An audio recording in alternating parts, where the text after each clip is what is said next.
Boy, it's here, ChatGPT. How the hell do you use ChatGPT to grow your business? How do you use it to acquire clients? How do you use it to make money? In this video, as a multi-seven-figure entrepreneur, I'm going to show you how I'm using ChatGPT to scale my business and how I'm planning on using it to basically 10x or 5x my revenue this year. And I'm pretty certain it's going to be able to help me do that. I've got a very specific and shiny way of using it that I think you're going to love. My name's Charlie Morgan. I've built and scaled 2 companies, an agency to 7 figures and a coaching business that I now run to multi-7 figures. I make these videos to help people make client acquisition easy, and this video certainly should help you do that, which is very exciting. So without further ado, let's hop straight in. I'm going to discuss the strategy for using ChatGPT that I currently use. I'm excited to share it with you, so let's get into it.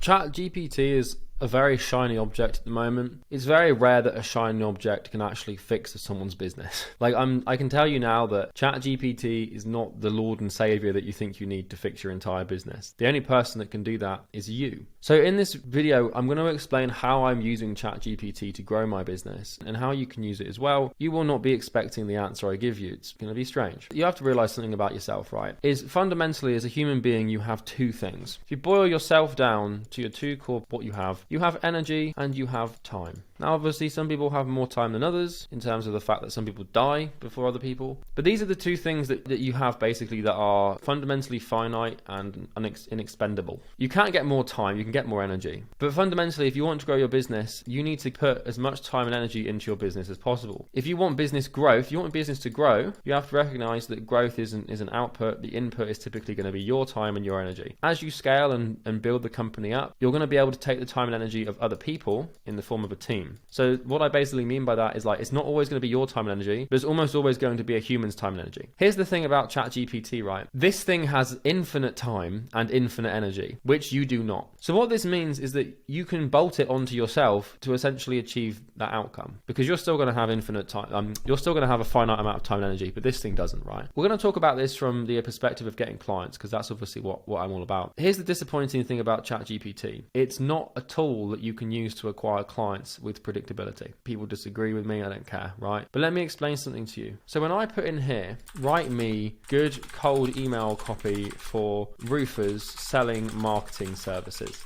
When I put that in there, it's going to spit out one of the worst cold emails I've ever seen in my life. And I'm going to explain exactly why this copy is bad. It's the same with sales scripts. It's the same with cold calling scripts. It's the same with messaging scripts. It's the same with inbound posts. It's shit. I've tested the stuff that it's put out and it doesn't work. Albeit I haven't tested a massive amount of volume, but I've seen enough. This is not good copy. So here's the thing about ChatGPT. I don't use ChatGPT to inspire or to produce stimuli for my client acquisition systems. I use it to free up time and energy in my brain so that I can spend more time and energy on that. So does that make sense? So what this means is that basically in your life, you've got time and energy to grow your business, right? And the more time and energy you put into your business, the more it grows. But when I say business, right, your time and energy can go into certain things. So let's do this again. So we've got energy and we've got time, right? So what this means is that if you want your business to grow the most, there's going to be certain parts of the business that are more important to the growth of the business than the other. So for example, you can put all of your time and energy for a whole week into building a website, or you can put all of your time and energy for a whole week into your offer and making your offer more compelling. It's the same 24 hours. It's the same amount of kilojoules you've burned from a cognitive calorific perspective. What do you think has more leverage? Making your offer 10 times better or making your website 10 times better? Well, it's going to be the offer every time. So the thing about the time and energy thing is that everybody has the same amount of energy and time to a degree, but not everybody has the same amount of prudence to use it wisely. So here's what I'm basically suggesting, and here's how I use ChatGPT to grow my business, right? So I'm not using it to do something like this. If you send this to a roofer, you will get no replies. I can pretty much guarantee that. First of all,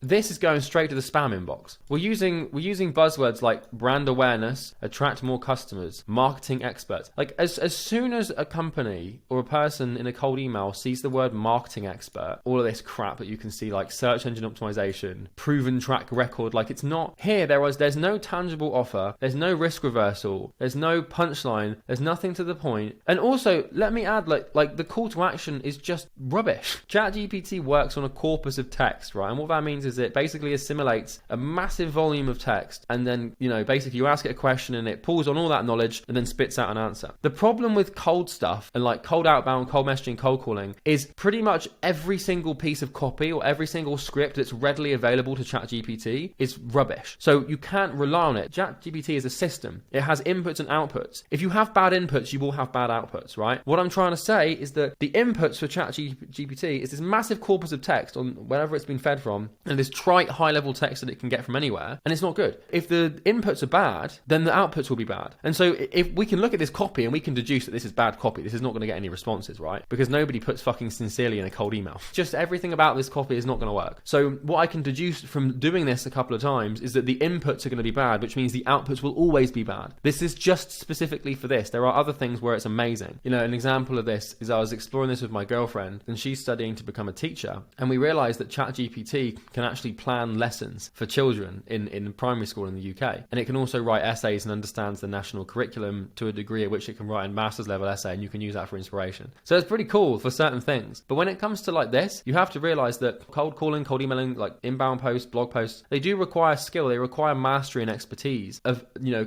and then you times that mastery and expertise with individualism like yourself, then you get results that typically no one else can copy. So we got energy and time, right? And we want to put energy and time into you know, power activities. Let's put a star here and call this a power activity. So a power activity is anything that relates to booking appointments, closing people, working on your product, or developing a great team. These are the four main things that really are going to move the needle on your business. So like if you're just randomly doing like Instagram live streams, you're probably not working on booking appointments. You might think you are, but there's better ways to do it. You're not closing deals, you're not doing product, you're not doing team. If you're building a fancy website, or if you're spending like 5 hours deciding which shade of blue to do for your logo, you're not booking calls, you're not closing deals, you're not working on product. You need to put energy and time into these four things if you want to grow. What I like to do is use ChatGPT for anything that isn't these things, because it's pretty good for all the boring stuff. What I'm trying to do is use ChatGPT as a method for me to get more energy and time so I can put it into these things. So you burn energy and you burn time by thinking and making decisions, right, cognitively. And so what that means is that if you can use this as a decision-making tool, right, and you can use it as a reliable one for things in your life that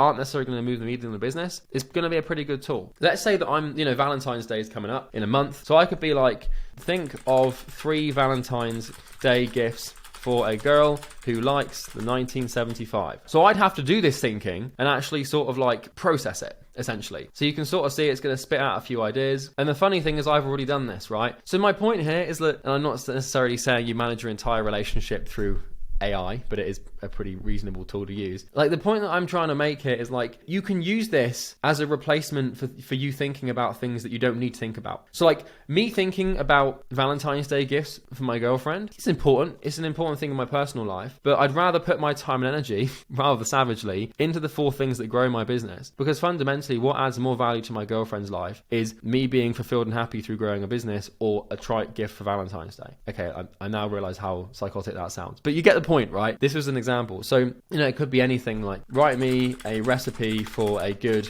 bean chili, you know, and instead of you having to go to fucking Google or something, you know, so there's all sorts of, like, you can use Google for a lot of this stuff, right? But there's going to be important things that you need to ask this that you can't find on Google. Because if you try and Google this, for example, you're just going to get shitty blog posts about Valentine's Day or some weird like forum or something like that. So you need to know when it's appropriate to use this, but I'm telling you, you can't really use this to book appointments, close deals, build a good product, or build a good team. You know, you could be like, write me a job post for a high ticket online remote sales rep. This is an example. Maybe you could do it like this. So you can see, like, this is an example. I mean, obviously this is essentially working on your team, but it's not a huge power activity like writing a job application. So essentially what you can do is you can use this tool to remove the need for you to think. It cuts your cognition in half. And you can take, so let's say that every day you wake up, you've got 100 units of energy and time. You want, where you can, to be putting every single unit of that into these 4 things. But what usually happens is people end up spending 20 units on like something over here, and then they spend like another like 15 units over here, and then they spend another 15 units, like they do something else over here, and then they're also doing something over here with like another 20 units, and then like before they know it, they've only got 30 units to actually put into the stuff that matters. So that's how I'm using ChatGPT to grow my business. I'm not using it as a tool to write cold emails or cold call scripts, because it doesn't work, because the corpus of text it has access to is fundamentally shit. Because in order to write those, you need to have a solid understanding of your market and a solid understanding of offers and psychology. And unfortunately, ChatGPT does not have that yet. So ChatGPT struggles to produce output where an expert could, to a degree, right? It's good at writing things like lawsuits and stuff like that, which is quite scary. But for this, different story. You know, the other thing that I'd be using it for example is like